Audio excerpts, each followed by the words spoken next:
আসসালামু আলাইকুম। আমরা আজকে কুইজ সলভ করব। এক নম্বর প্রশ্ন আছে, he went to dash hospital because he had dash heart attack. তো এখানে আর্টিকেলের ব্যবহার রয়েছে। সাধারণত আমরা জানি যে হসপিটাল অর্থাৎ কোনো প্রতিষ্ঠান যদি হয়, স্কুল, হসপিটাল, কলেজ, এগুলো যদি তার সেই স্বাভাবিক অবস্থানে যায়, তাহলে সেক্ষেত্রে তার পূর্বে আর্টিকেল বসে।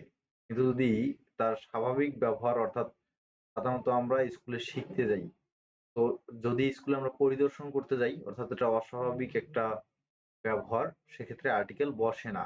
তাহলে আমাদের প্রথমে এখানে আর্টিকেল বসবে না, ক্লোজ বসবে। তাহলে অ্যান্সার বি তে আছে আর্টিকেল, অথবা এটা অ্যান্সার হবে না। অ্যান্সার সি তে আর্টিকেল আছে, সুতরাং এটাও অ্যান্সার হবে না। এবং পরবর্তীতে হি হ্যাড হার্ট অ্যাটাক, এই যে ড্যাশের পরবর্তীটি কি দ্বারা শুরু হয়েছে, পরবর্তী ওয়ার্ডটি কনসোনেন্ট দ্বারা শুরু হয়েছে। সো কনসোনেন্ট দ্বারা শুরু হলে তার পূর্বে কি হবে, কনসোনেন্ট দ্বারা শুরু করবে, তার পূর্বে হবে এ। তাহলে অ্যান্সার সঠিক হচ্ছে ডি। পরবর্তী প্রশ্ন, I still have dash money. আমরা জানি মানি হচ্ছে আনকাউন্টেবল নাউন। তো আনকাউন্টেবল নাউনের ক্ষেত্রে আনকাউন্টেবল ডিটারমিনার বসবে। ফিউ হচ্ছে countable determiner, so few answer হবে না যেখানে যেখানে ফিউ আছে।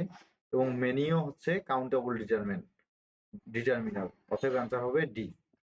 3 নম্বর আছে, I saw dash one eyed man when I was walking on the road. তো ও যদি ওয়া এর মতো উচ্চারণ হয়, তাহলে ভাওয়েল দ্বারা শুরু হওয়ার সত্ত্বেও তার পূর্বে এ বসে, তাহলে সঠিক অ্যান্সার হচ্ছে এ। ধন্যবাদ সবাইকে।